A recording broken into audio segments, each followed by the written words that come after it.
Commander Zeth Carey of the Valerian Defense Fleet had seen many battles across the Outer Rim territories. His crystalline exoskeleton bore the scars of countless skirmishes against raiders and pirates who threatened peaceful trade routes. But nothing in his 40 cycles of military service had prepared him for what he witnessed when a human vessel Defiant dropped out of hyperspace alongside his wounded fleet. The Valerian ships hung dead in space, their bioluminescent hulls flickering weakly as emergency power systems struggled to maintain life support. Zeth Carey's flagship, the Morning Star, had taken a direct hit to its primary nerve cluster during the ambush. Half his crew lay unconscious in medical bays, while the other half worked frantically to prevent total system failure.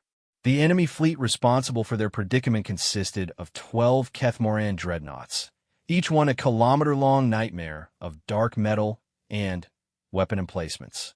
The Kethmoran Empire had been expanding aggressively for decades, conquering system after system with their superior numbers and ruthless tactics. They showed no mercy to those who opposed them, often enslaving entire populations or worse. When a human ship materialized between the damaged Valerian fleet and the advancing Kethmoran vessels, Zeth Carey initially felt a mixture of relief and concern. Humans were relatively new to the galactic community, having achieved faster-than-light travel only 50 standard years ago.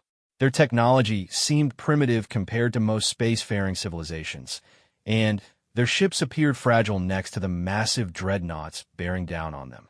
It was smaller than even Zeth Carey's destroyer-class vessels, its hull a patchwork of different metals that suggested frequent repairs and modifications. Sensor readings indicated it carried a crew of only 200 humans, while the smallest Kethmoran dreadnought housed over 3,000 warriors. The odds were so overwhelmingly against the newcomers that Zeth Carey prepared to witness their quick destruction. Unknown vessel. This is Commander Zeth Carey of the Valerian Defense Fleet. He transmitted on standard frequencies. You are vastly outnumbered. Recommend immediate withdrawal to preserve your crew. The response came in slightly accented Galactic standard, spoken by a voice that carried an odd mixture of weariness and determination. This is Captain Sarah Chun of the Earth vessel Defiant. We received your distress signal, Commander. We're here to help. Before Zeth Carey could respond, the Kethmoran fleet commander's voice crackled across all channels. War Chief Thakmor was known throughout the sector for his brutality and tactical brilliance. His deep, rumbling voice carried the arrogance of countless victories. Primitive humans, you dare interfere with the will of the Kethmoran Empire? Withdraw now or be destroyed alongside these Valerian fools. Captain Chin's response was immediate and matter-of-fact. We don't negotiate with bullies, War Chief. Stand down your vessels and withdraw from Valerian space. The silence that followed this exchange was broken only by Thakmor's deep laughter. Even Zeth Carey felt a chill at the human captain's audacity. To speak to a Kethmoran war chief in such a manner was beyond insulting. It was practically suicidal. You amuse me, human, Thakmor finally replied. I will destroy you slowly, so you may contemplate your foolishness in your final moments. What happened next will be burned into Zeth Carey's memory forever. Instead of attempting to flee or deploy defensive measures, the Defiant accelerated directly toward the Kethmoran battle line. Its engines, which had appeared unremarkable on sensors, suddenly blazed with an intensity that forced Zeth Carey to shield his optical clusters against the glare. The human ship moved with a speed that defied everything Zeth Carey knew about physics and engineering. Most vessels required several minutes to build up to combat velocity, their crews enduring crushing acceleration forces even with the best inertial dampeners. The Defiant went from a dead stop to attack speed in seconds, pulling maneuvers that should have liquefied its crew. The first Kethmoran dreadnought to fire at the approaching human ship discovered that its target wasn't where their targeting computers predicted. The Defiant twisted through space with an agility that belonged to a fighter craft, not a 200-meter frigate. Plasma bolts that should have connected instead passed harmlessly through empty space. But It wasn't just the human ship's maneuverability that amazed Zeth Carey. As the Defiant closed with the enemy formation, it opened fire with weapons that seemed to violate several fundamental laws of physics. Instead of the energy beams or plasma projectiles used by most civilizations, the humans employed kinetic weapons that fired solid projectiles at a significant fraction of light speed. The first railgun salvo struck the lead Kethmoran dreadnought amidships. The tungsten penetrators, each no larger than Zeth Carey's claw, punched through the enemy ship's armor like it was paper. Secondary explosions rippled along the dreadnought's hull as critical systems were severed or destroyed. What truly shocked the Valerian commander was the humans' tactical approach. Rather than engaging in the formal, predictable patterns of naval combat that had dominated warfare for centuries, they fought like predators hunting prey. The Defiant used the debris field from their first target as cover, emerging at unexpected angles to deliver devastating attacks before disappearing again. Captain Shen's voice remained calm and professional throughout the engagement, issuing orders to her crew with the efficiency of someone who had done this many times before. Helm, bring us around to bearing 27 Mark IV. Weapons, target the second dreadnought's command section. Engineering, I need everything you can give me. The second Kethmoran vessel attempted to bring its main guns to bear on the elusive human ship, but the Defiant was already moving again. It skimmed along the dreadnought's hull, its guns firing continuously at point-blank range. Armor plating peeled away in great sheets as the kinetic weapons carved through the enemy ship's superstructure. War Chief Thakmor's confidence was beginning to crack. His remaining 10 ships attempted to form a defensive formation, but the humans seemed to anticipate every move. The Defiant struck from angles that should have been impossible, appearing and disappearing like a ghost made of fire and fury. Impossible, Zeth Carey whispered, watching the tactical display as a third Kethmoran dreadnought listed helplessly to starboard, its engines dark and its weapon systems offline. How are they doing this? His tactical officer, a young Valerian named Silandra, was equally amazed. Commander, their technology shouldn't be capable of such performance. Our intelligence reports indicated human vessels were barely faster than our own ships. The answer came when the Defiant made a particularly aggressive attack run against 2 dreadnoughts that had attempted to flank it. Instead of the smooth acceleration curves typical of ships using gravity manipulation or ion drives, the human vessel moved in sharp, angular bursts. It was as if they were literally throwing themselves through space using controlled explosions. They're not using reactionless drives, Zeth Carey realized. They're burning chemical rockets and using the recoil to change direction. No wonder they can accelerate so quickly. They don't care about efficiency or crew comfort. This revelation was both impressive and terrifying. Most spacefaring civilizations had long ago abandoned such primitive propulsion methods in favor of more sophisticated technologies. The idea of deliberately subjecting a crew to such brutal acceleration forces seemed barbaric. Yet here were the humans, turning their apparent technological disadvantage into a tactical advantage. As the battle continued, Zeth Carey began to notice other disturbing patterns in human behavior. When one of their weapon systems was damaged by enemy fire, the crew didn't fall back for repairs as any sensible commander would. Instead, they rerouted power from life support systems and kept fighting. When their ship took a direct hit that would have disabled most vessels, they simply adjusted their tactics and pressed the attack. The turning point came when War Chief Thakmor attempted to use his flagship's superior firepower to trap the Defiant in a crossfire between 3 dreadnoughts. It was a sound tactical move that should have ended the engagement in the Kethmoran's favor. But Captain Shen's response was something no military academy in the galaxy would have taught. Instead of trying to escape the trap, the Defiant accelerated directly toward the nearest dreadnought at maximum burn. The human ship absorbed hit after hit from enemy weapons, its hull glowing cherry red from thermal damage. But it didn't slow down or change course. They're going to ram, Cylindra gasped. They're actually going to ram a ship 10 times their size. At the last possible moment, the Defiant fired every remaining kinetic weapon at point-blank range into the Dreadnought's reactor section, then used its final maneuvering thrust to avoid the collision. The enemy ship's power plant containment failed catastrophically, taking half the vessel with it in a brilliant fireball. The explosion was so intense that it damaged 2 nearby Kethmoran ships and forced the rest of the fleet to scatter. In the chaos that followed, Captain Chen's voice cut through the static with the same calm professionalism she had maintained throughout the battle. War Chief Thakmor, you have 5 ships remaining, and my vessel is still combat capable. I recommend you reconsider your position. The silence stretched for long moments before the Kethmoran commander responded. When he spoke, the arrogance was gone from his voice, replaced by something Zeth Carey had never heard from a Kethmoran before: uncertainty. Human, your vessel is heavily damaged. You cannot continue this fight. You're right, Captain Chen replied. We've taken significant damage, and we're operating on emergency power. But I still have enough weapons online to take at least 2 more of your ships with us. The question is, are you willing to lose them for no gain?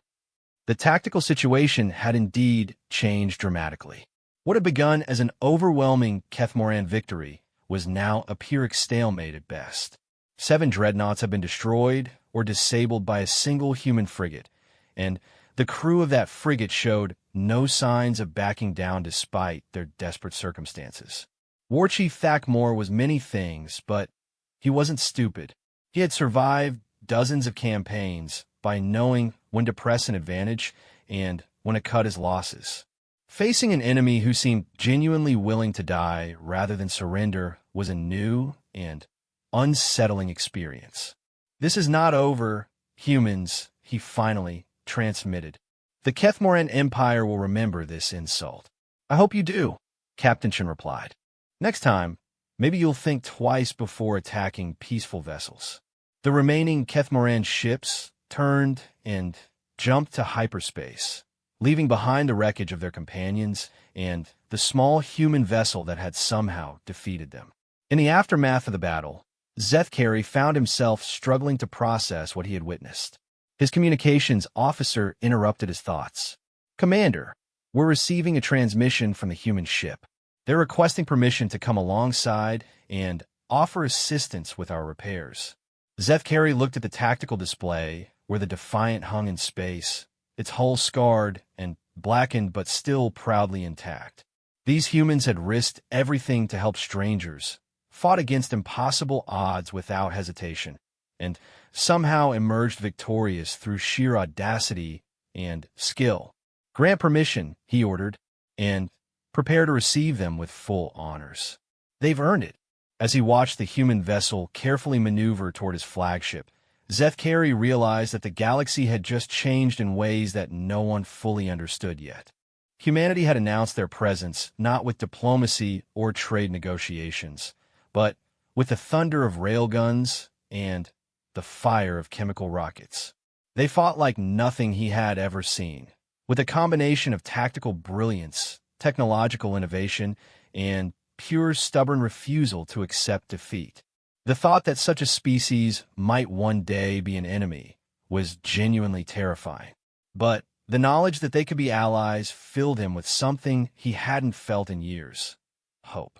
Over the next several hours, as human engineering teams worked alongside Valerian technicians to repair the damage from the Kethmoran attack, Zeth Carey had the opportunity to observe these remarkable beings up close. They were smaller than most sapient species, with a fragility that seemed at odds with their combat prowess. Yet they worked with an efficiency and dedication that impressed even his most experienced crew members. Captain Chun herself came aboard to coordinate the repair efforts, and Zeth Carey was struck by how unremarkable she appeared. She could have passed for any mid-ranking officer in any fleet, if not for the quiet intensity in her eyes and the way her crew responded to her presence with obvious loyalty and respect. Captain Chun, Zeth Carey said as they stood on his command deck, watching the repair operations through the main viewport. I must ask, how did you know we needed assistance? This system is far from any human trade routes. The human captain considered the question for a moment before answering. We monitor emergency frequencies throughout this sector. When we detected your distress signal, we came as fast as we could. But surely you realize the odds against you, Zethkari pressed. A single ship against 12 dreadnoughts? Most commanders would have summoned reinforcements or at least requested additional support. Chen's expression grew thoughtful. Commander, in my experience, people who are calling for help usually can't wait for reinforcements to arrive. Sometimes you have to work with what you have and hope it's enough. This simple statement revealed something profound about human nature that Zethkari was only beginning to understand. They seemed to operate on principles that prioritized immediate action over careful planning, individual initiative over chain of command, and moral imperative over calculated risk assessment. Your tactics were unlike anything in our military databases, he continued. Where did you learn to fight in such a manner? For the first time since their meeting began, Captain Chen smiled. It was not a pleasant expression. We've had a lot of practice, Commander. Humanity has been fighting wars for our entire recorded history. We've learned to make the most of whatever advantages we can find. As if to emphasize her point, one of the human engineers working on a damaged power coupling called out to his teammate in their native language. The words were harsh and rapid, but Zethkari's translator indicated they were discussing technical specifications and work assignments. Even their casual communication sounded like military briefings. The repairs continued through the night cycle, and Zethkari found himself increasingly impressed by human efficiency and ingenuity. Where Valerian technology relied on elegant biological systems grown over months or years, the humans simply fabricated replacement parts from raw materials using portable manufacturing units.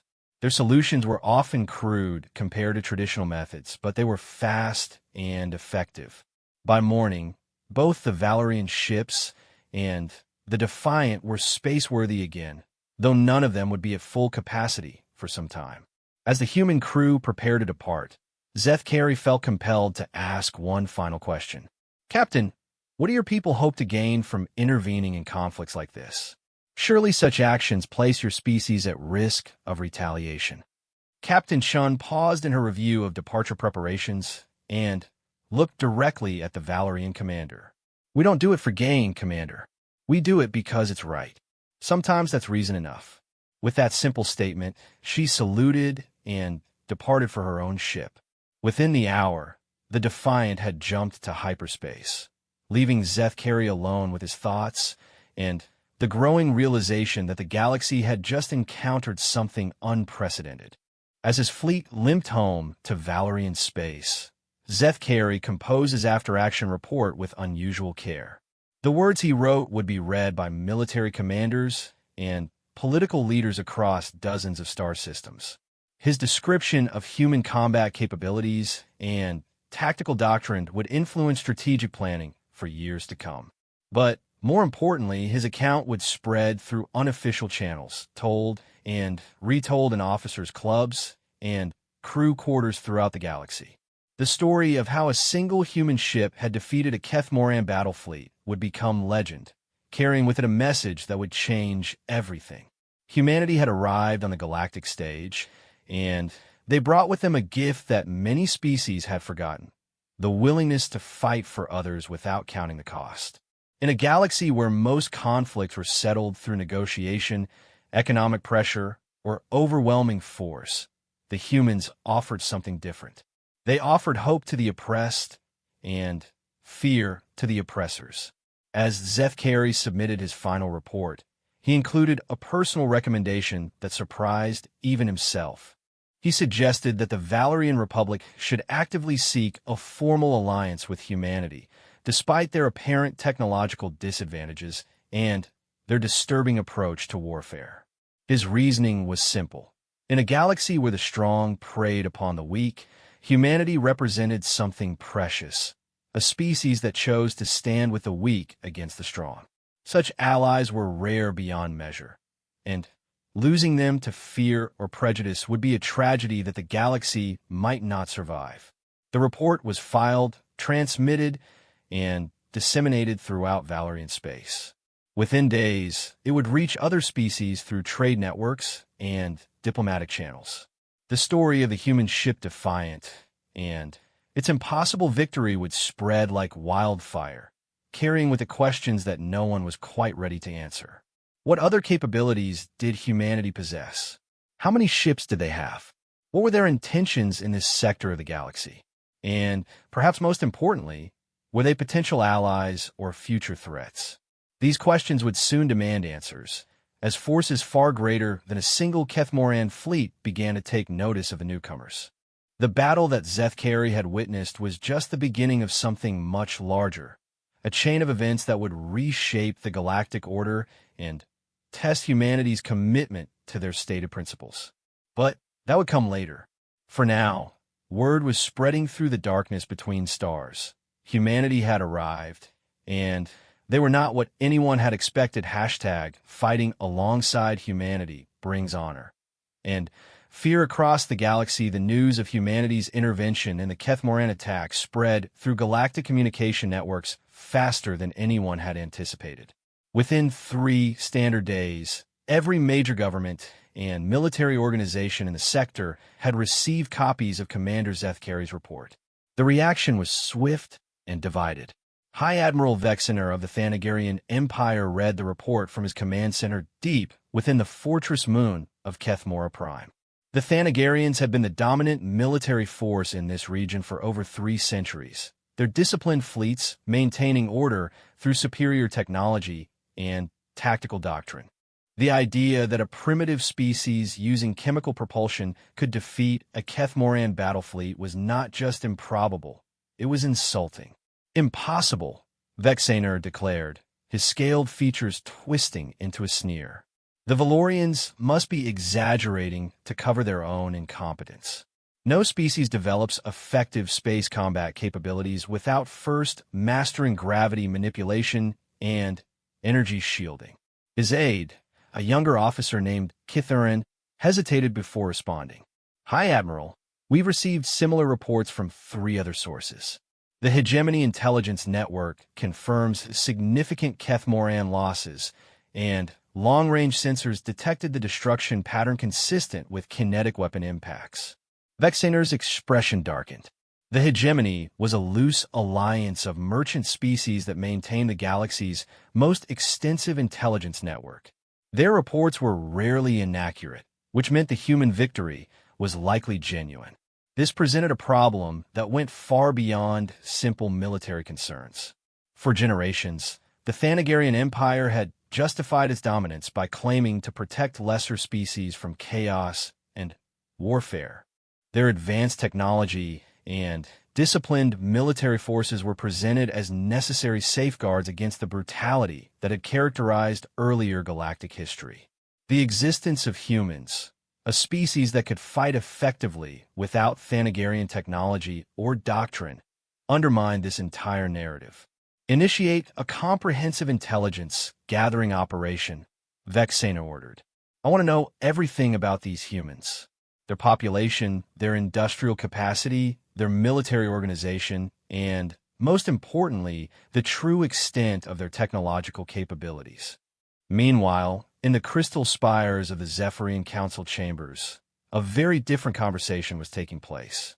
The Zephyrians were one of the galaxy's oldest spacefaring civilizations, having achieved faster-than-light travel over 2 millennia ago. Their society was built around philosophical contemplation and the pursuit of transcendent understanding, making them natural mediators in galactic disputes. Council Speaker Airthon studied the holographic display showing the tactical analysis of the human engagement. Her crystalline form shimmered with a pale blue light that indicated deep concentration among her species. "Remarkable," she murmured. "Their tactical approach shows elements of both primitive aggression and sophisticated strategic thinking. They fight as if they expect to die, yet they plan as if they expect to live." "Narrated, Veltoron," nodded slowly.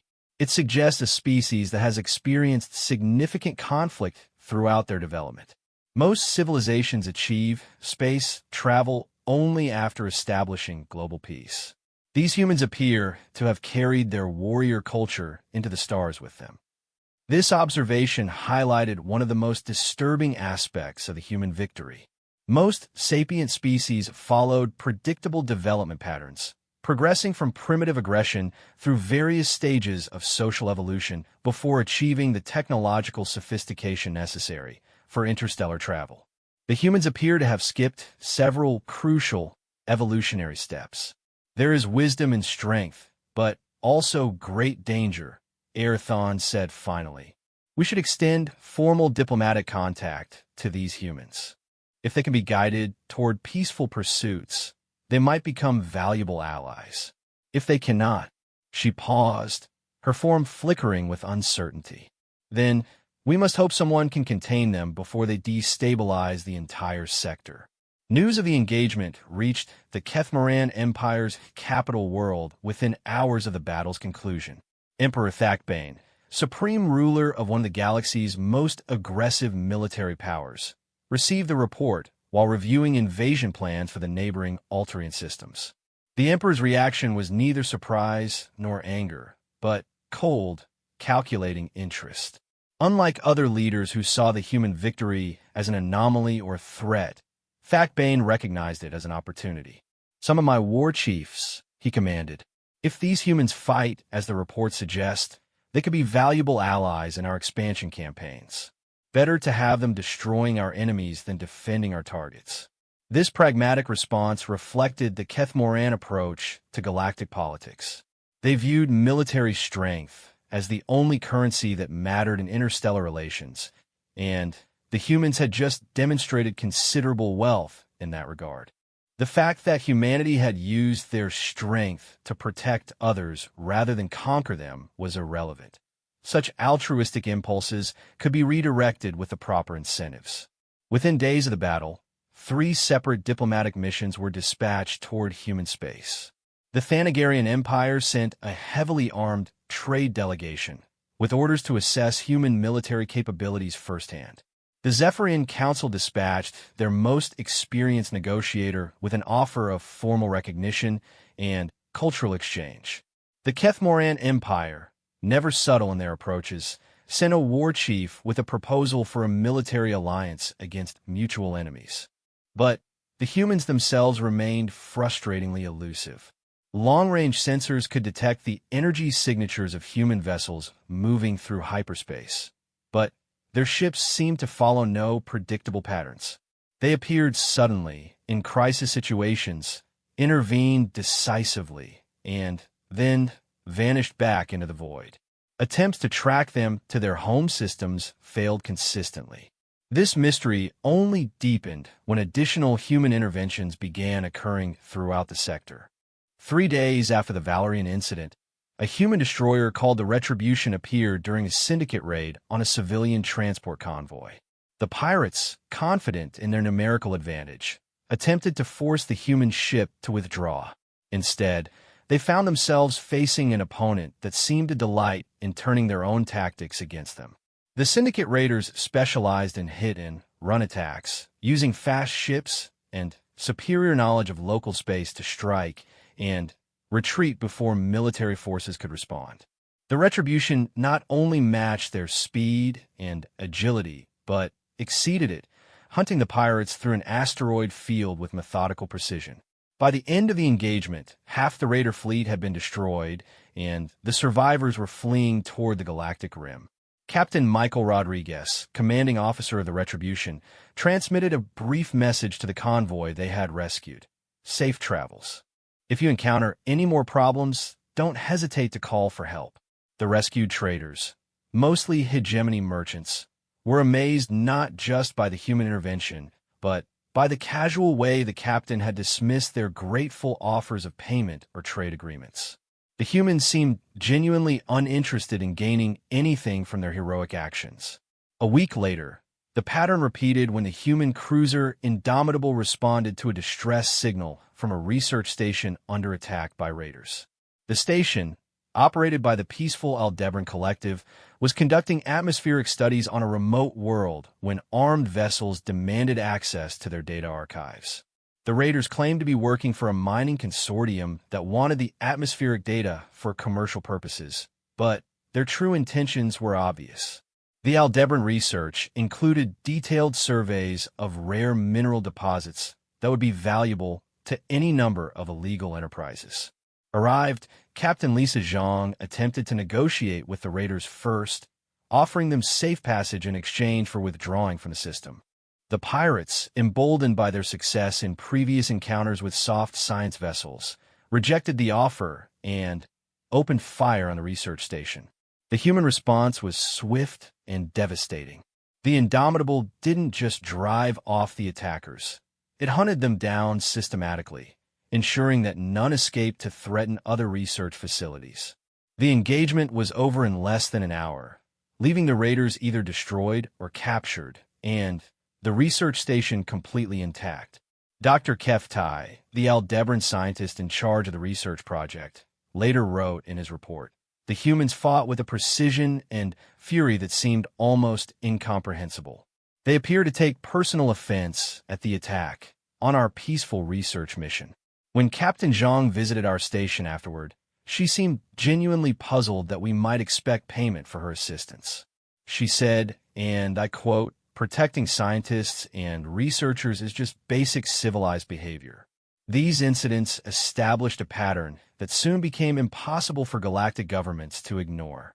Humans appeared wherever aggressive powers threatened peaceful ones, and their interventions were always decisive. They asked for nothing in return except that the rescued parties pay it forward by helping others in need.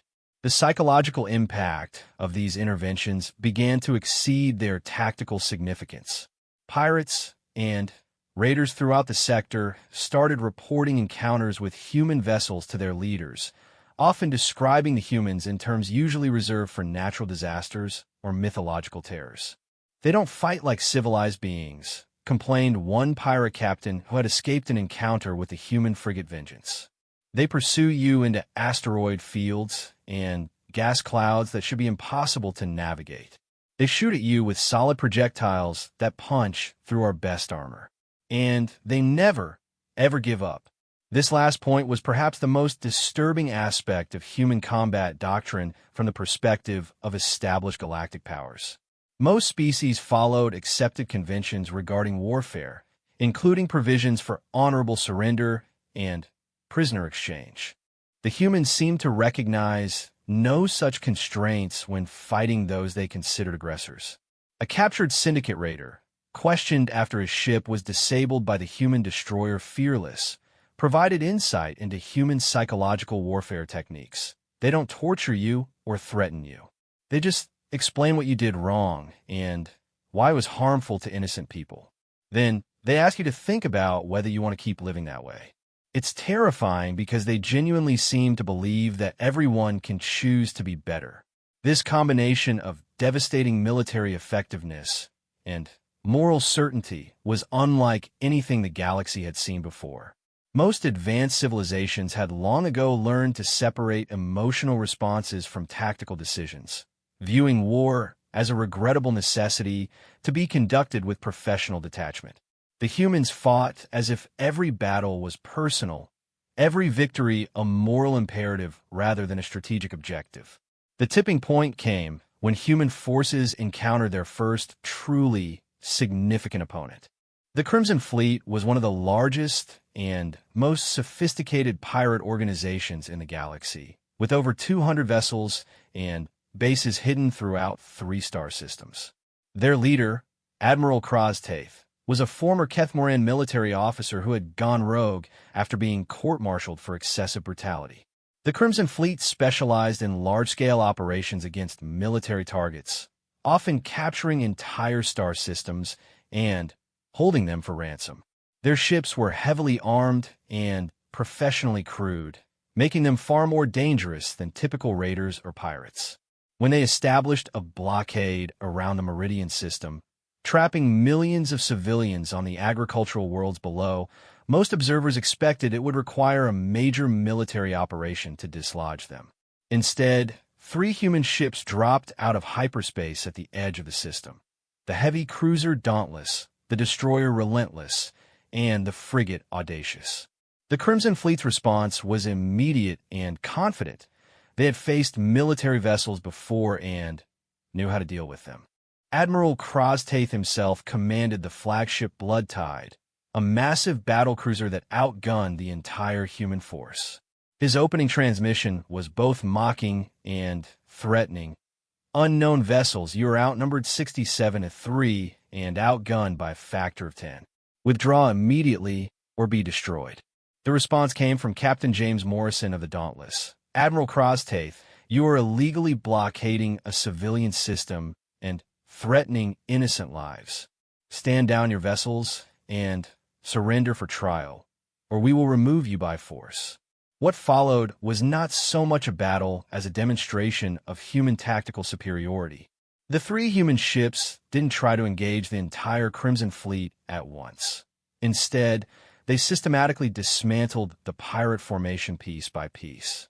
They used the system's asteroid belts and gas clouds as cover, emerging at unexpected angles to deliver devastating attacks before disappearing again.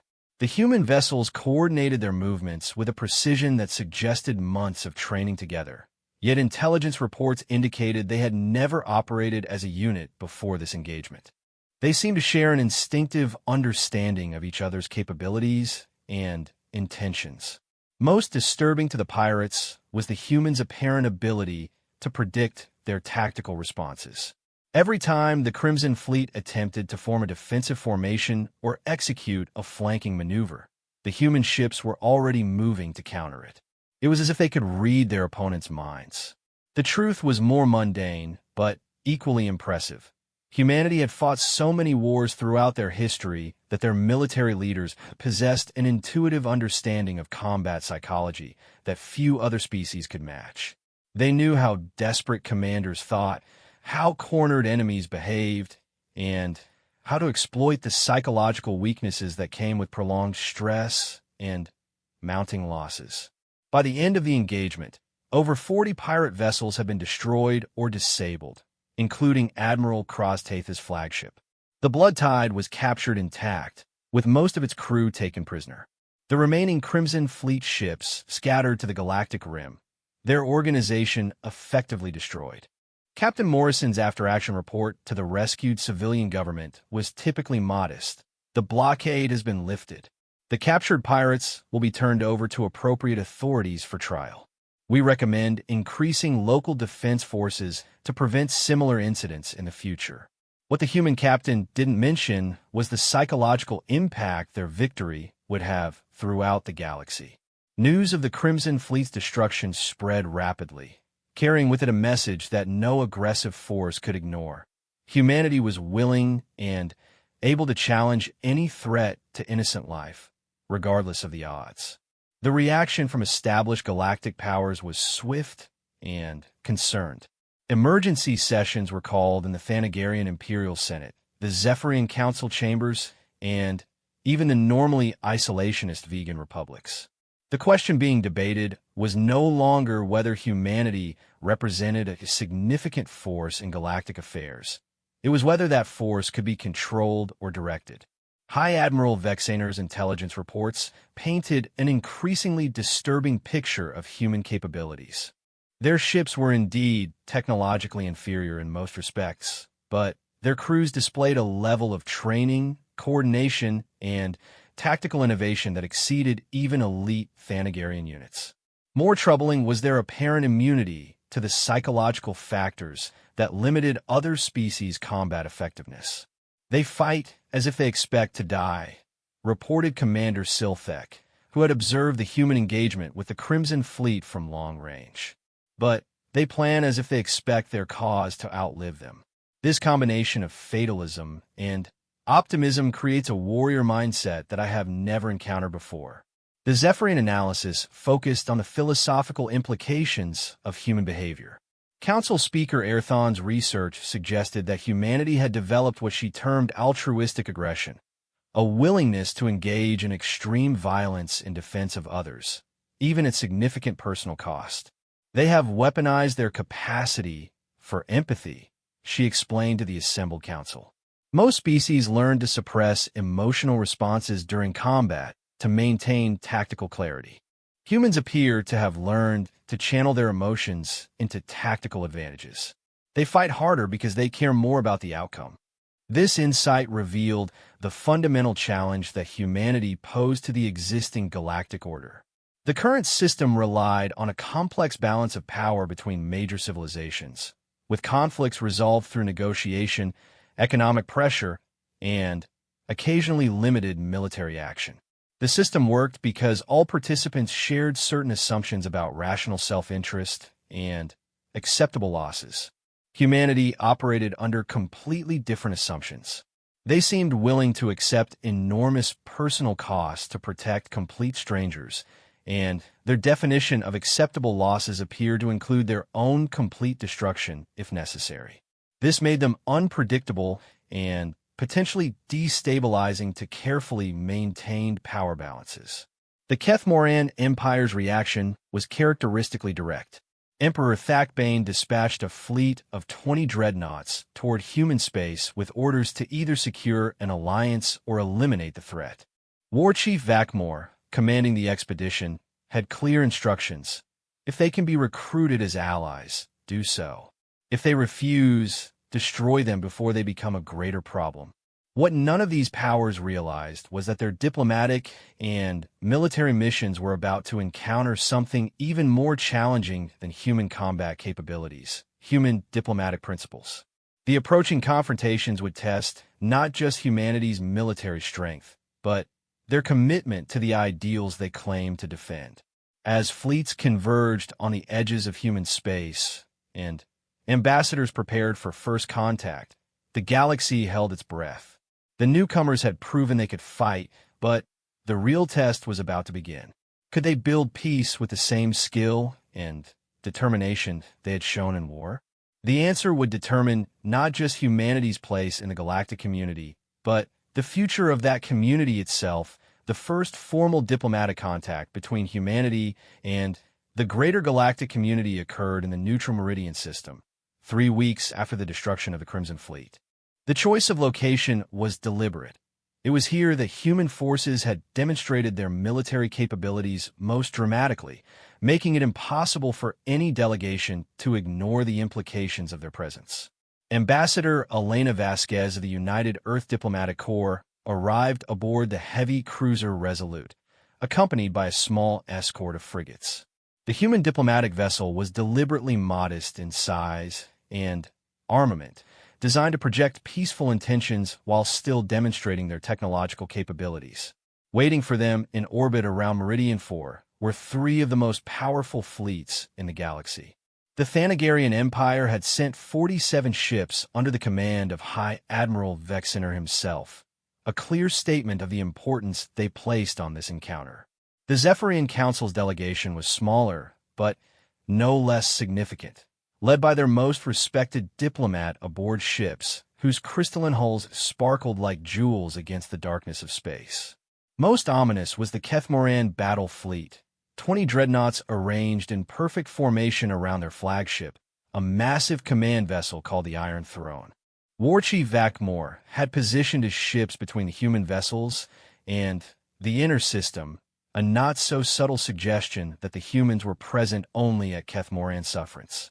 Ambassador Vasquez reviewed the tactical situation from her command center aboard the Resolute with a mixture of professional interest and genuine concern. The assembled alien fleets represented enough firepower to sterilize entire star systems, yet they had all come here to talk. The question was whether they had come to negotiate or to deliver ultimatums. "Captain Torres," she said to the Resolute's commanding officer, "maintain standard defensive posture, but do not lock weapons on any targets unless fired upon. We're here to talk, not fight." Captain Maria Torres nodded, but her expression remained tense. "Understood, Ambassador, though I should point out that we're somewhat outnumbered." The understatement was evident to everyone on the bridge. 3 human ships faced over 70 alien vessels, with more arriving hourly as word spread throughout the sector. If this diplomatic meeting devolved into combat, the outcome would be decided quickly and decisively. The first communication came from the Zephyrian Council delegation. As expected, Council Speaker Airthon's voice carried the musical harmonics characteristic of her species as she addressed the human ambassador on standard diplomatic frequencies. Greetings, representatives of humanity. I am Airthon of the Zephyrian Council, speaking for the assembled delegations. We have come to establish formal contact with your species and to discuss your role in galactic affairs. Ambassador Vasquez activated her own transmitter, speaking in fluent galactic standard. Council Speaker Airthon, I am Elena Vasquez, representing the United Earth Diplomatic Corps. We welcome this opportunity for peaceful contact and look forward to productive discussions with all interested parties. The diplomatic niceties were interrupted by War Chief Vakmore's harsh voice cutting across all frequencies. Humans, I am Vakmore of the Kethmoran Empire. You have destroyed our vessels and interfered with our legitimate military operations. You will explain yourselves and offer appropriate compensation or face the consequences. The bluntness of the demand was typical Kethmoran diplomacy, but it served to highlight the fundamental challenge facing all parties. How could civilizations with such radically different worldviews find common ground for coexistence? Ambassador Vasquez's response was calm, but firm. War Chief Vakmore, humanity has no quarrel with the Kethmoran Empire or any other galactic power. However, we cannot and will not ignore attacks on peaceful vessels or civilian populations. If your forces were engaged in such activities, then our response was appropriate and proportional. This statement sent a ripple of shock through the assembled delegations. Most species had learned to couch their diplomatic language in careful ambiguities that allowed all parties to save face. The human ambassador had just stated unequivocally that her people would continue to interfere with Kethmoran military operations if those operations targeted civilians. High Admiral Vexaner decided to intervene before the situation could escalate further. Ambassador Vasquez, I am Vexaner of the Thanagarian Empire. Your people's military capabilities are impressive, but they raise certain concerns about stability in this sector. We seek to understand your intentions and discuss frameworks for peaceful coexistence. The Thanagarian approach was more sophisticated than the Kethmoran ultimatum, but the underlying message was similar: conform to existing power structures or be forcibly contained. Ambassador Vasquez recognized the implied threat and chose to address it directly. High Admiral, humanity's intentions are simple and consistent. We seek peaceful trade and cultural exchange with all civilized species. We will defend ourselves if attacked, and we will assist others who request our help against aggression. Beyond that, we have no territorial ambitions or political agenda in this sector. Council Speaker Airthon's crystalline form flickered with interest as she absorbed this statement. Ambassador Vasquez, your words suggest a philosophy of protective intervention. How does your government determine when such intervention is justified? The question struck to the heart of the matter that had brought these fleets together. Every major galactic power maintained spheres of influence through careful balances of economic pressure, diplomatic negotiation, and occasionally military force. Humanity's apparent willingness to intervene anywhere civilians were threatened could destabilize these arrangements completely. Council Speaker, we intervene when peaceful beings are attacked by aggressors, when trade routes are threatened by pirates, and when civilians request protection from those who would harm them. We do not require formal treaties or payment for such assistance. We consider it our responsibility as civilized beings. This answer was both more and less than what the assembled delegations had expected. On one hand, it suggested that humanity had no interest in territorial expansion or traditional power politics. On the other hand, it implied that they considered themselves the arbiters of what constituted legitimate versus illegitimate force throughout the galaxy. War Chief Vakmore's response was predictably hostile. You claim the right to judge the actions of sovereign governments? Who gave you this authority, humans? No one, Ambassador Vasquez replied simply. We don't claim authority over anyone. We simply refuse to ignore atrocities when we encounter them. Every sentient being has the right to defend themselves and their communities from unprovoked aggression.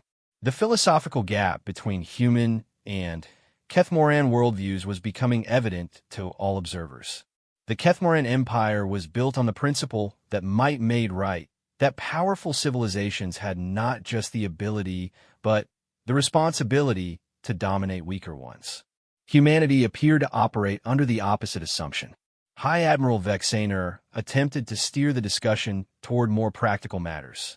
Ambassador, regardless of philosophical differences, the reality is that this galaxy has certain established systems for maintaining order. Your unilateral interventions, however well-intentioned, could disrupt delicate balances that have prevented major wars for centuries. This argument carried more weight than the Kethmoran threats, and Ambassador Vasquez took time to consider her response carefully. The Thanagarian Empire's point about stability was not entirely without merit. Sudden changes to established power structures could indeed lead to larger conflicts. High Admiral, we understand your concerns about stability. However, we believe that true stability can only be built on just foundations.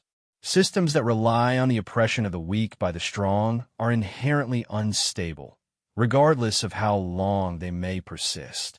The statement was both a rejection of the Thanagarian position and an implicit challenge to the entire galactic order.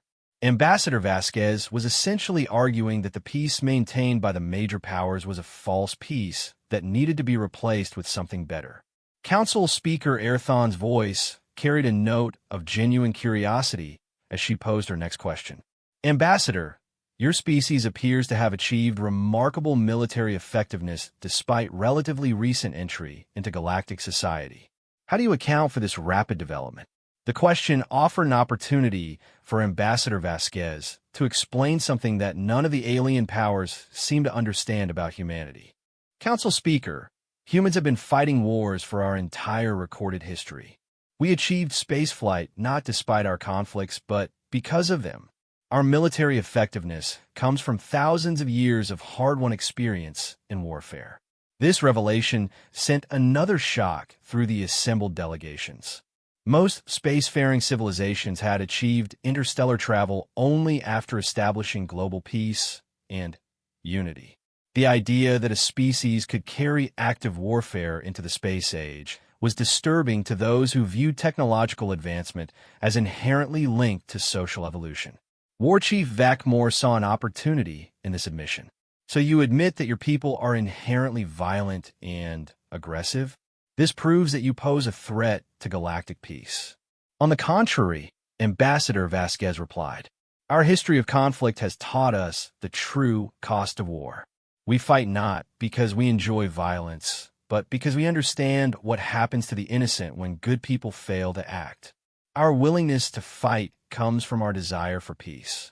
The paradox in this statement was not lost on any of the listening delegations. Humanity was simultaneously claiming to be a peaceful species and the most effective warriors in the galaxy. The apparent contradiction suggested a complexity of thought that most alien cultures struggled to understand. High Admiral Vexaner decided to test the limits of human commitment to their stated principles. Ambassador, suppose the Thanagarian Empire were to demand that you cease all military interventions in this sector and restrict your activities to designated trade routes. How would your government respond? The question was carefully crafted to present humanity with an unpalatable choice: submit to alien authority or reveal aggressive intentions. Ambassador Vasquez's answer surprised everyone present. High Admiral, we would respectfully decline such restrictions while offering to discuss reasonable protocols for coordination of emergency responses. We would not, however, cease responding to requests for assistance from those in need. The diplomatic phrasing couldn't disguise the fact that humanity was refusing to accept any limitations on their freedom of action. They were willing to talk about coordination, but not subordination. Council Speaker Erthon recognized the deadlock that was developing and attempted to find middle ground. Perhaps we could establish a framework for joint operations? Human forces could work alongside existing peacekeeping organizations rather than acting unilaterally. We would welcome such cooperation. Ambassador Vasquez replied immediately. However, we would need assurance that such organizations would respond promptly to genuine emergencies, regardless of the political implications. This condition effectively gutted the Council Speaker's proposal. Most galactic peacekeeping operations moved slowly because they required consensus among member governments, many of whom had conflicting interests in any given situation. Humanity was asking for the benefits of legitimacy without accepting the constraints that made legitimacy meaningful to established powers. War Chief Vakmore finally lost patience with the diplomatic niceties. Enough words. Humans, you will submit to the authority of your betters or be destroyed. Choose now. The Keth Moran ultimatum brought the fundamental conflict into sharp focus. This was no longer a discussion about cooperation or coordination. It was a test of wills that would determine humanity's place in the galactic order. Captain Torres tensed at her station aboard the Resolute, watching as the Keth Moran battle fleet began moving into attack formation. The 20 dreadnoughts represented enough firepower to destroy a small moon, and they were all now targeting the 3 human ships. Ambassador Vasquez remained calm as she formulated her response. War Chief Vakmore, humanity recognizes no superior authority except our own conscience and our commitment to protecting the innocent. If you choose to attack us for refusing to abandon those principles, then you will learn why pirates and raiders throughout this sector have learned to fear the sight of human ships. The threat was delivered without bravado or theatrics, but its implications were unmistakable. Humanity was prepared to fight the entire Keth Moran battle fleet, rather than submit to their ultimatum. Given what the assembled delegations had learned about human combat capabilities, this was not an idle boast. High Admiral Vexaner realized that the situation was rapidly spiraling toward a catastrophic confrontation that could destabilize the entire sector. War Chief, perhaps we should allow more time for diplomatic solutions. Military action would be premature, but Vakmore was beyond diplomatic considerations. The human refusal to acknowledge Keth Moran's superiority was a personal insult that demanded satisfaction. The humans have shown their true nature. They are arrogant aggressors who threaten the natural order. They must be eliminated before they corrupt others with their poisonous ideologies. The Keth Moran flagship's main guns began charging, their energy signatures visible on every sensor array in the system. 20 dreadnoughts prepared to open fire on 3 human vessels, confident that superior numbers would compensate for any tactical disadvantages.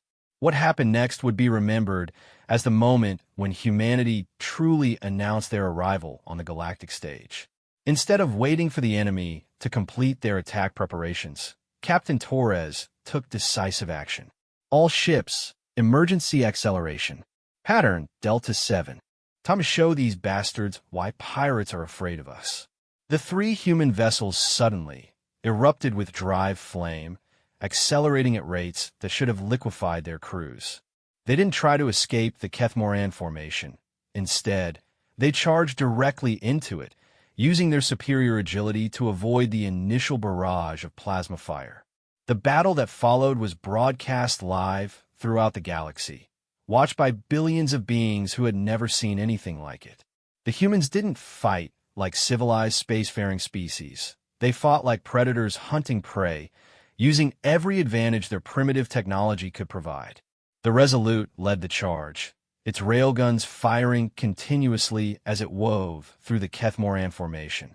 The other 2 human ships flanked the flagship, covering its approach while conducting their own attacks on the enemy line. The coordination between the 3 vessels was perfect, as if they shared a single mind directing their movements. Ambassador Vasquez remained on the bridge throughout the engagement, calmly relaying tactical information to Earth Command while the ship bucked and rolled around her. Her presence served as a reminder that this was not just a military operation. It was a diplomatic statement delivered at the speed of light and backed by tungsten penetrators. The first Kethmoran dreadnought to fall was the Iron Fist, War Chief Vac Mor's second-in-command's vessel. A concentrated barrage from all three human ships overwhelmed its defenses, leaving it drifting helplessly as secondary explosions rippled along its hull. Vakmor's response was to order his remaining ships to close formation and focus their fire on the human flagship. It was a sound tactical decision that should have ended the engagement quickly. But the humans seemed to anticipate the move, adjusting their attack pattern to exploit the concentration of enemy vessels. The Resolute suddenly reversed thrust and dropped below the Kethmoran formation, using the destroyed dreadnought's debris as cover. The two escort frigates simultaneously accelerated above the enemy line, forcing the Kethmorans to divide their fire between multiple targets. "Impossible," High Admiral Vexaner whispered from his observation post. "They're using three-dimensional tactics with a coordination level that suggests telepathic communication. How are they doing this?" The answer lay in humanity's long history of warfare and their willingness to embrace technologies that other species considered too dangerous. The human crews were linked by high-bandwidth neural interfaces that allowed them to share sensory data and coordinate their movements at speeds impossible through conventional communication. More importantly, they were fighting for principles they believed in rather than abstract political objectives. Every human on those ships understood exactly why they were risking their lives, and that understanding translated into a level of motivation that their enemies could not match. The turning point came when the Resolute emerged from the debris cloud directly beneath the Kethmoran flagship. At point-blank range, the human ship's railguns punched through the Iron Throne's ventral armor like it was paper. The massive dreadnought's reactor containment failed, and the resulting explosion took two nearby vessels with it. War Chief Vac Mor died in that explosion, along with the certainty that had brought his fleet to this confrontation. The remaining Kethmoran ships found themselves leaderless, facing an enemy that showed no signs of slowing down despite being outnumbered. The engagement ended when the surviving Kethmoran commander requested a ceasefire. 12 dreadnoughts had been destroyed or disabled, while the three human ships remained combat-capable despite heavy damage. As rescue operations began and casualty reports were compiled, the galaxy struggled to process what they had witnessed. Humanity had defeated one of the most powerful battle fleets in known space using inferior technology and a handful of ships. The implications for galactic politics were staggering. Ambassador Vasquez's final transmission of the day went out to every listening government and organization. Humanity remains committed to peaceful coexistence with all civilized species. We seek no territory and claim no authority over others. However, we will defend ourselves and assist those who request our protection from aggression. We hope this demonstration of our capabilities will discourage future attacks on peaceful vessels and civilian populations. The message was clear. Humanity had proven they could fight against any odds and win. The question now was what the rest of the galaxy would do with this knowledge. The aftermath of the Meridian engagement rippled through galactic civilization like shockwaves from a dying star. Within hours, every major government, military organization, and intelligence service had received detailed sensor recordings of the battle. The footage showed 12 Kethmoran dreadnoughts being systematically destroyed by 3 human vessels, a feat that military analysts had deemed mathematically impossible. High Admiral Vexaner stood in his command center aboard the Thanagarian flagship Dominion, studying the tactical data for the 100th time. Each replay only deepened his understanding of how completely the existing military paradigms have been shattered. "Their coordination is unprecedented," reported Commander Silthek, gesturing to the holographic display showing human ship movements. Analysis suggests they share real-time sensory data and tactical awareness across all vessels simultaneously. The response time between observation and action approaches theoretical limits. Vexaner nodded grimly. The Thanagarian Empire prided itself on military precision and technological superiority, but what they had witnessed exceeded both. The humans hadn't just defeated superior numbers. They had done so while making it look effortless. More disturbing is their apparent disregard for their own safety, continued Silthek. At 17 minutes into the engagement, the human flagship deliberately entered a crossfire position that should have resulted in its immediate destruction. They used the exchange of fire to mask their own weapon signatures while targeting enemy weak points. This observation highlighted something that made traditional military commanders deeply uncomfortable. Civilized warfare relied on predictable risk assessment. Commanders made decisions based on acceptable loss ratios and strategic value calculations. The humans seemed to operate under entirely different parameters. "Sir," interrupted the communications officer, "we're receiving a priority transmission from the Imperial Council. All fleet commanders are ordered to return to Thanagarian space immediately for emergency strategic consultations."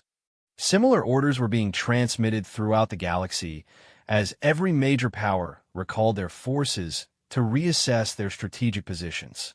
The careful balance of power that had maintained galactic stability for centuries had been disrupted by the emergence of a force that didn't follow the established rules. Meanwhile, in the crystal halls of the Zephyrian Council chambers, a very different kind of analysis was taking place. Council Speaker Airthon floated in her meditation alcove, her crystalline form pulsing with a deep blue light that indicated profound contemplation. The humans fight as if death were merely an inconvenience rather than a termination, she murmured to her aide, Veltron. Their willingness to accept extreme personal risk for abstract principles suggests a level of philosophical commitment that borders on the transcendent. The Zephyrian perspective on the engagement focused less on tactical implications and more on the philosophical questions it raised about the nature of civilization and progress. Most species achieved spaceflight only after evolving beyond the primitive need for physical violence. Humanity appeared to have weaponized that primitive nature while retaining the technological sophistication of an advanced civilization. Perhaps, Velteron suggested, their approach to violence is not primitive but highly evolved. They seem to have developed the ability to channel aggression towards specific moral objectives rather than abandoning it entirely. This insight was more profound than either Zephyrian realized at the time. Humanity had indeed evolved a unique approach to warfare, one that combined the technological sophistication of a spacefaring civilization with the moral clarity of beings who still remembered what it meant to fight for survival. The human diplomatic mission remained in the Meridian system for 3 days after the battle, ostensibly to assist with rescue operations and casualty evacuation. In reality, Ambassador Vasquez was using the time to establish the frameworks for future human engagement with galactic civilization. Her first priority was addressing the concerns of smaller governments and peaceful species who had witnessed the engagement. Many were terrified that humanity's arrival meant a new era of warfare and instability. Others saw opportunity in the possibility of protection from the aggressive expansion of larger powers. The Aldebaran Collective was among the first to request formal diplomatic relations with humanity. Dr. Keftai, the scientist whom human forces had rescued earlier, had returned home with stories of human capabilities and moral principles that impressed his government. Ambassador Vasquez transmitted Collective Speaker Waylon. The Aldebaran Collective formally requests the establishment of mutual defense agreements between our peoples. We offer full access to our research archives and scientific databases in exchange for protection from aggressive military actions. Similar requests arrived hourly from peaceful species throughout the sector.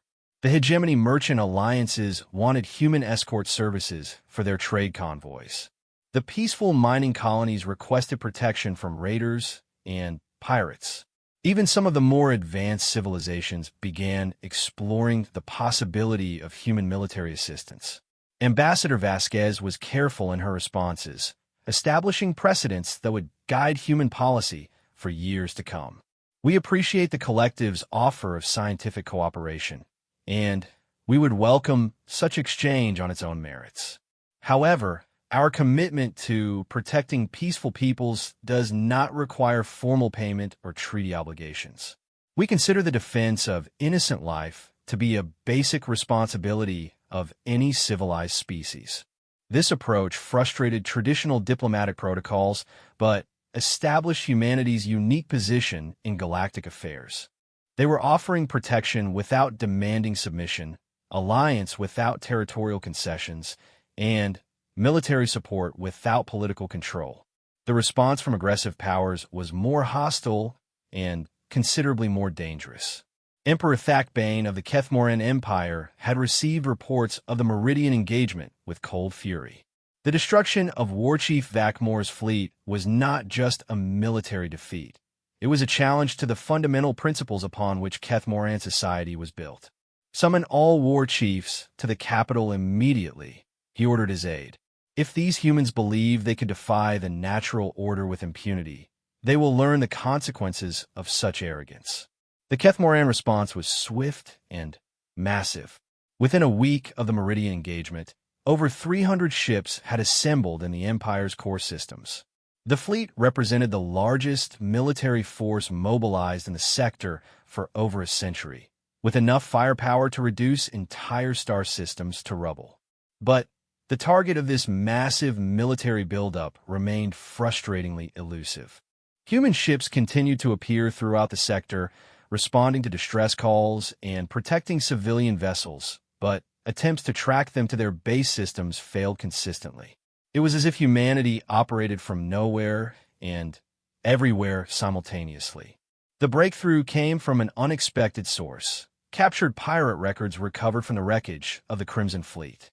Intelligence analysts discovered that human ships had been operating in the sector for almost a year before their first official contact, conducting what appeared to be reconnaissance and intelligence-gathering operations. They knew we were here before we knew they existed. War Chief Kroveth reported to the assembled military leadership. Their interventions weren't spontaneous responses to emergency situations. They were calculated operations based on extensive prior intelligence.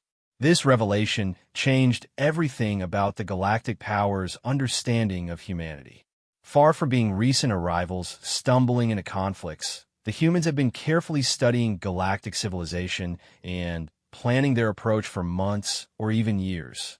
More disturbing was the implication that humanity possessed intelligence-gathering capabilities that had operated undetected by some of the galaxy's most sophisticated security services. Their ships might be technologically primitive in some respects, but their stealth and reconnaissance abilities were clearly far more advanced than anyone had realized. The Thanagarian Empire's response to these revelations was to accelerate their own intelligence operations while strengthening defensive positions throughout their territory. High Admiral Vexener issued new standing orders requiring all vessels to report any unusual sensor contacts immediately, regardless of how minor they might seem. We are dealing with an opponent who has been watching us while we remained ignorant of their presence, he explained to his fleet commanders. This intelligence advantage may be more dangerous than their tactical capabilities. The intelligence war that followed was conducted in shadows and silence, with both sides deploying increasingly sophisticated surveillance and counter-surveillance technologies. Human ships seemed to materialize from nowhere, conduct their operations, and vanish again without leaving traces that conventional sensors could track. The turning point in this hidden conflict came when the Thanagarian stealth cruiser Phantom managed to track a human vessel to what appeared to be a supply rendezvous. The location was a remote system with no habitable planets and no recorded strategic value, exactly the kind of place that intelligence services use for clandestine meetings. What Commander Levthon discovered there forced the Thanagarian Empire to completely reassess their understanding of human capabilities and intentions. Instead of a simple supply transfer, he observed a coordination meeting between representatives of over 20 different human vessels, all apparently operating independently throughout the sector. The human ships present range from small frigates to heavy cruisers, each one bearing the scars of recent combat operations. But what shocked the Thanagarian observer was the casual efficiency of their coordination.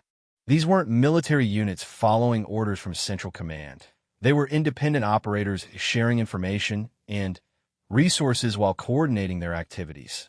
They're operating as a distributed network, Commander Lev Thon reported to his superiors. No central command structure, no apparent hierarchy, just voluntary coordination between autonomous units. It's completely contrary to every military doctrine we understand. This organizational structure explained much about human tactical success. Traditional military forces relied on centralized command and control systems that could be disrupted or destroyed by enemy action. The human approach eliminated such vulnerabilities by distributing decision-making authority throughout their entire force structure. More importantly, it suggested that humanity's military presence in the sector was far larger than anyone had suspected. If every human vessel was operating independently while maintaining coordination with others, then the 3 ships at Meridian might represent only a tiny fraction of their actual capabilities. The implications were staggering for every galactic power. Military planning relied on accurate intelligence about enemy force composition and deployment. If humanity could field hundreds of independent vessels while maintaining perfect coordination between them, then conventional strategic analysis became meaningless. Emperor Thak Bane's response to these revelations was characteristically direct. If we cannot predict their movements or assess their true strength, then we must force them to reveal both. Initiate Operation Crushing Fist. Operation Crushing Fist was the Kethmoran Empire's solution to the human problem, a systematic campaign of aggression designed to force human vessels to respond in predictable patterns.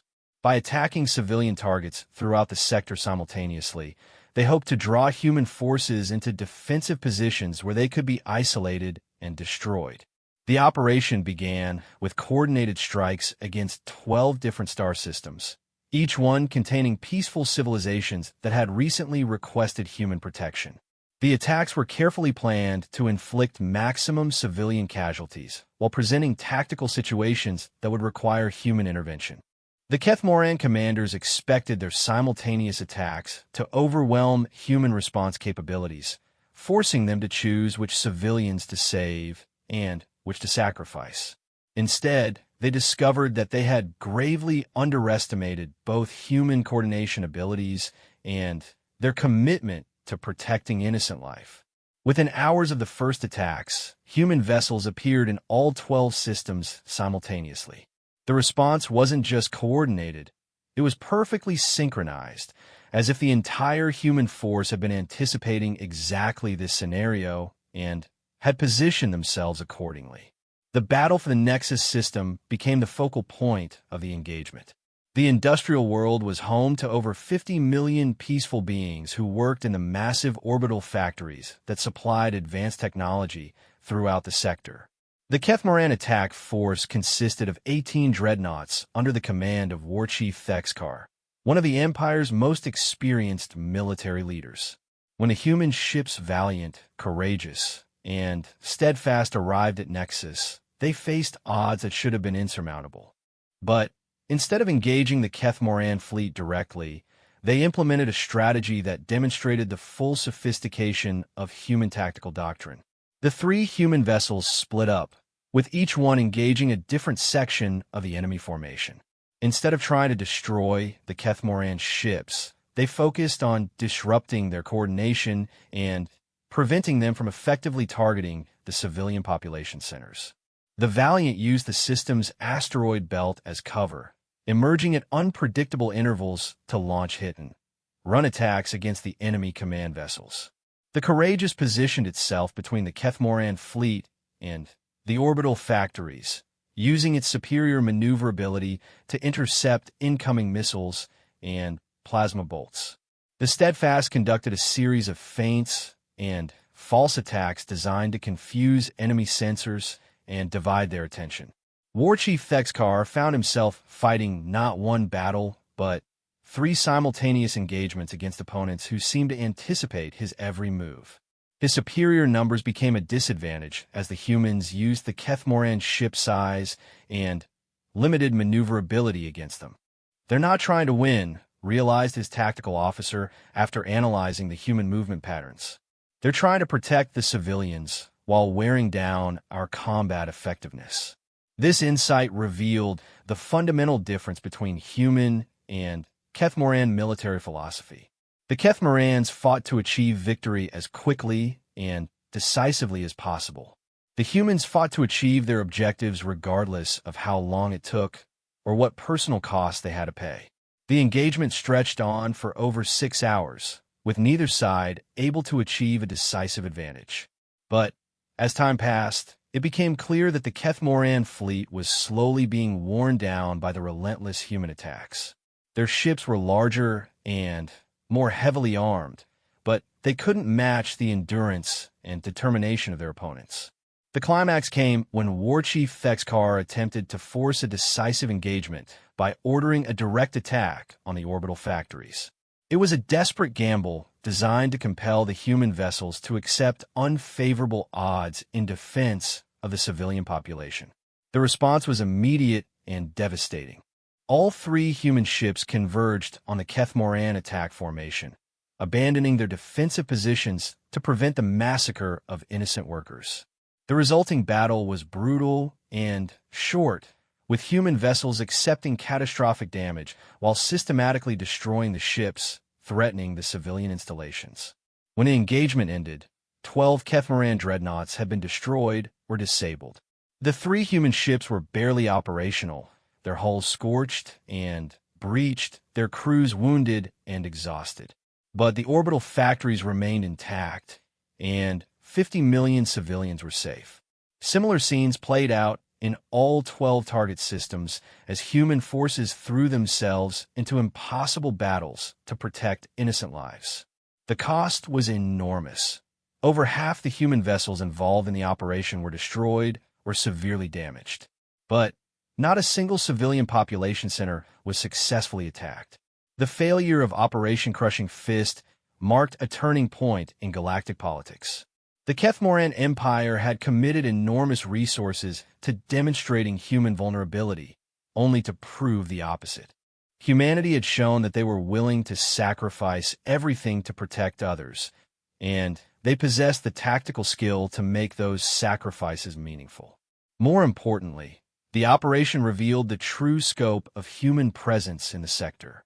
Over 60 human vessels had participated in the defensive operations, far more than any intelligence service had suspected. Each one had fought with the same determination and tactical sophistication demonstrated at Meridian, suggesting that humanity's military capabilities were both deeper and more broadly distributed than anyone had imagined.